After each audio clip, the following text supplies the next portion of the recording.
So here are 5 principles for direct. Number 1, establish a clear and distinctive value proposition for customers to join and engage. And I think it's important to keep in mind that consumers nowadays are not looking around trying to find new things to be able to sign up for. If anything, there's a feeling that people are receiving too much communication, particularly email, that they have a difficult time managing what they currently get.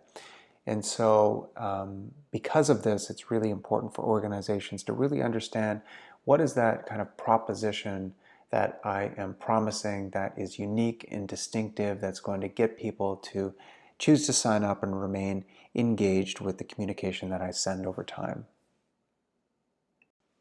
One way to think about it, and a model that I've used in the past, is this idea of the value exchange. And so a lot of organizations, particularly in retail, share just a lot of information and product offers to customers. And I think there's a real opportunity to be able to zoom out and think about how we might be able to put together propositions that kind of cut through the clutter and to keep engaged with customers over time. And so the way that the framework works is there are a number of different elements that a customer might provide back to a business that are of value. Some of these might be transactional, purchases, or other areas could be non-transactional, and so giving them endorsements or providing additional data. And on the other side of the equation are things that the company could be providing. And again, those don't necessarily need to be kind of product or offers. You could be unlocking a whole lot of other kinds of benefits that are really distinctive and motivating for customers to be able to join and remain engaged over time. Here's a simple example of how a larger value proposition or value exchange is being presented to customers, in this case of Tea Society.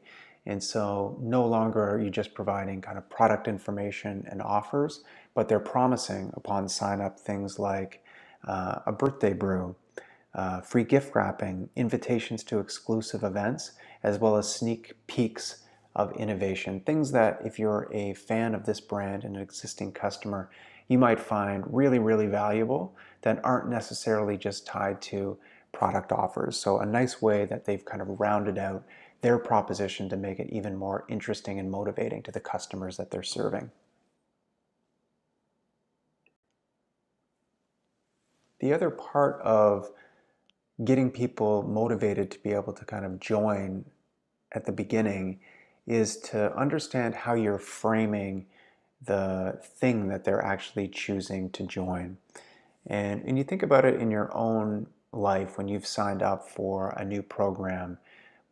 You might have different expectations that you're bringing to this program if it is presented to you as a newsletter, if it's presented to you as a loyalty program, is it's presented as you're advocating around a petition.